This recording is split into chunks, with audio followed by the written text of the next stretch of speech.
دوستو، مولانا طارق جمیل کے عمران خان کے بارے میں کیا خیال آتا ہے، اور 8 فروری کو 9 فروری کو جو عمران خان کے ساتھ کیا گیا ہے اس کے بارے میں تمام تفصیلات ویڈیو دیکھیں۔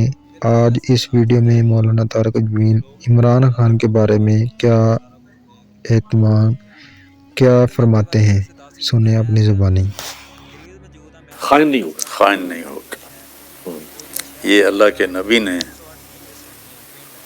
امید ظاہر کی۔ جنگ خندق میں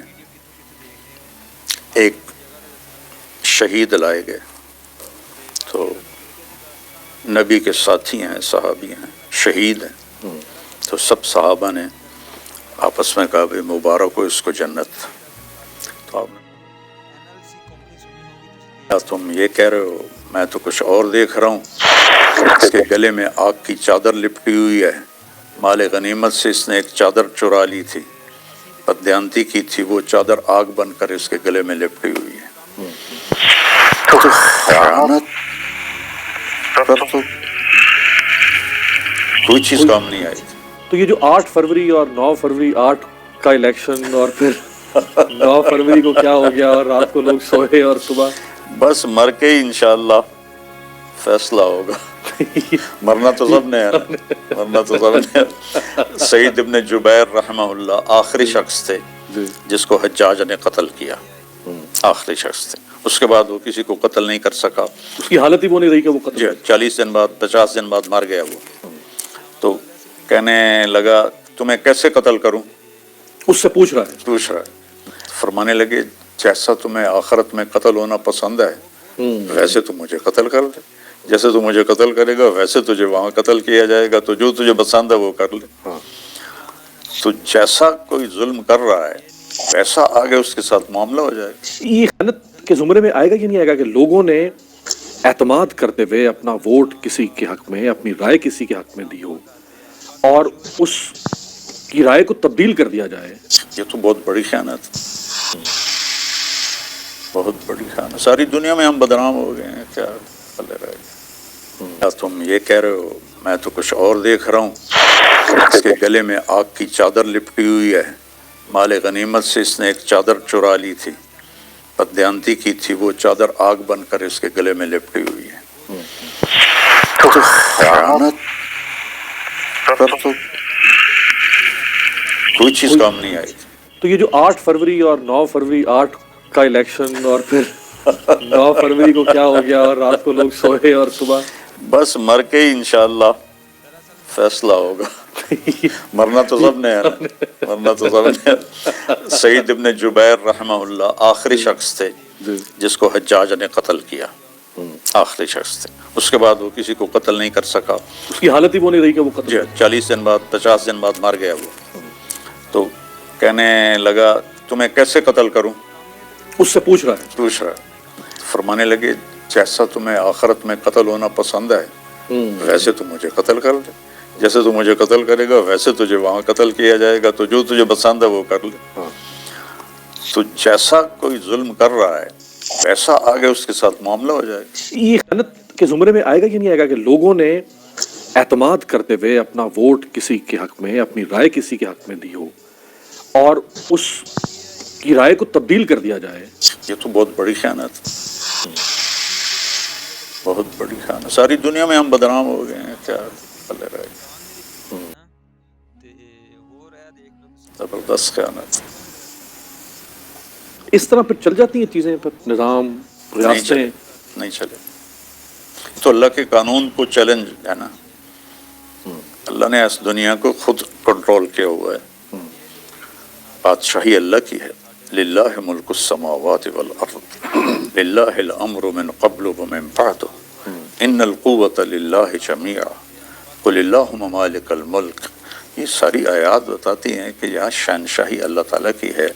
اگر وہ کوئی زیادتی کر رہا ہے، کوئی بددیانتی کر رہا ہے اور اس کو ڈھیل اللہ دے دیتا ہے تو اس میں بھی اللہ کی حکمت ہے، لیکن ایسا نہیں کہ اللہ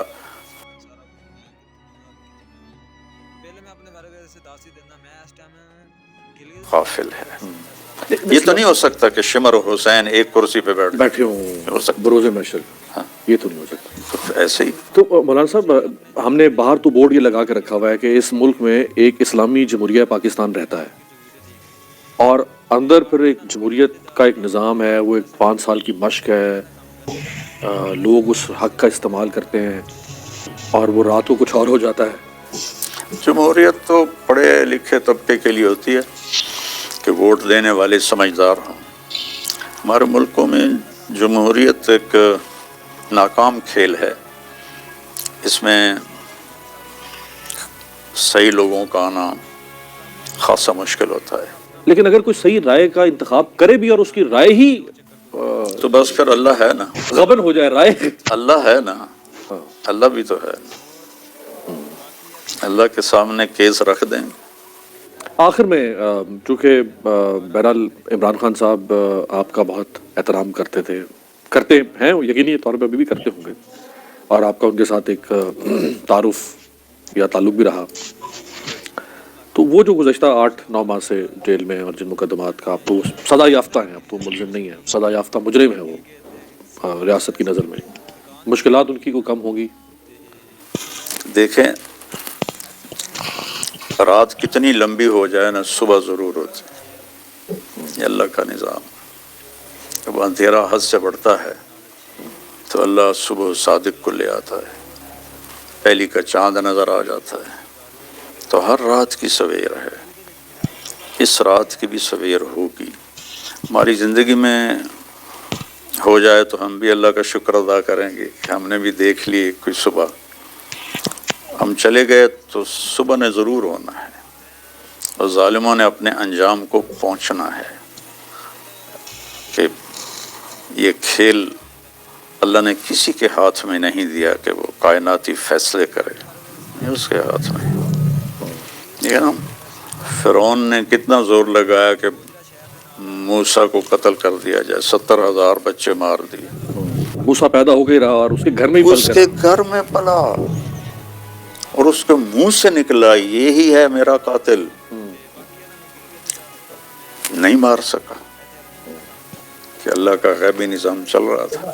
غار ثور میں کوئی پردہ نہیں تھا، وہ سارے دروازے پہ کھڑے ہیں اور اللہ نے آگے اپنا پردہ ڈال دیا، ان کو نظر ہی نہیں آیا کہ اندر ہے، نظر ہی نہیں آیا کہ اندر بیٹھے ہوئے، بلکہ امیہ بن خلف نے یا ابی بن خلف نے وہاں بیٹھ کر اندر پیشاب کیا، تو آپ نے حضرت ابوبکر سے فرمایا دیکھو اگر یہ ہمیں دیکھ رہا ہوتا تو یہ پیشاب کرتا۔ ہماری قوم میں چونکہ خیانت بہت چھوٹی سطح سے چلتی ہے اور اوپر بادشاہوں تک جاتی ہے، ریڑھی والا بھی خیانت کر رہا ہے، گلے ہوئے پھل ڈال دیتا ہے۔ میں نے ایک ویڈیو دیکھی، مجھے ہنسی بھی آئی، دکھ بھی ہوا، وہ ایک آدمی ریڑھی سے آم لے رہا ہے، تو وہ ریڑھی والے نے ایسے کیا ہوا ہے شاپر، تو اس کو آم دیتا ہے، تو وہ آم لے کر شاپر سے گزار کر ریڑھی پہ ڈال دیتا ہے، اور خود جلدی سے ایک چھوٹا آم اٹھا کے اس میں ڈال دیتا ہے۔ ایک آم اس کا چنا ہوا، اس نے شاپر میں نہیں ڈالا۔ جو ایک عام پہ بھی اپنے آپ کو اور اپنے ایمان کو یا اپنے اصولوں کو